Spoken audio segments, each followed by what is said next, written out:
কিরে ভাই zip line কই গেল? এখানে না একটা জিপ লাইন ছিল। আরে হ্যাঁ, বিমা শক্তি থেকে পিকে যাওয়ার জন্য সহজ। এ ভাই, এই দেখেন জিপ লাইনটা। কিরে ভাই, এখান থেকে চেঞ্জ করে এখানে নিয়ে আসছে নাকি? যাক ভাই, ভালো হয়েছে। আমি তো ভাবছিলাম এখানের জিপ লাইনটা হয়তো উঠাই দিছে। উঠাই দিলে তো আর বিমা শক্তি থেকে পিকে তাড়াতাড়ি আসা যাইতো না, মানে দেরি হয়তো হেঁটে হেঁটে আসতে। বাট গাইস, তোমরা কি একটা জিনিস খেয়াল করছো? এখন এই জিপ লাইনটা যেই পজিশনে আছে 2021-22 সালে কিন্তু ঠিক এই পজিশনে এই জিপ লাইনটা ছিল, শুধু মাঝখানের কয়েকটা বছর জিপ লাইনের জায়গাটা চেঞ্জ করে রাখছিল। ইস রে, গেমের এই জিপ লাইনের মতো যদি প্রত্যেকটা জায়গা আগের মতো করে দিত তাহলে। কিরে ভাই, এইটা কবে চেঞ্জ করলো? এখানে কি দিছে? এটা ওল্ড পিকের মতো লাগতেছে না? আরে এটা তো ওল্ড পিক ভাই, কেমনে কি ওল্ড পিক গেমে ব্যাগ দিয়ে দিছে? আমি স্বপ্ন দেখতেছি না তো ভাই, আমি আগে সামনে যাই। গাইজ, এটা কি আসলে সত্যি গেমের ভিতর ওল্ড পিক ব্যাগ দিছে? আমি তো ভাই এই ওল্ড পিক দেখার পরে পুরোপুরি অবাক হয়ে গেছি।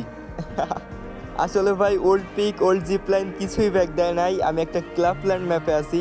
তবে সত্যি অনেক ইমোশনাল হয়ে গেছিলাম এই ওল্ড পিকটা দেখে।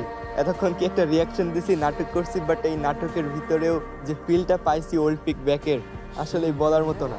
তো ভাই আপনারা সিরিয়াসলি নিয়েন না, ওল্ড পিক ব্যাক আসে নাই। তবে সব থেকে বেশি খুশি হইতাম যদি গেমের ভিতর আমাদের ওল্ড ইমোশন, ওল্ড পিকটা ব্যাক আসতো।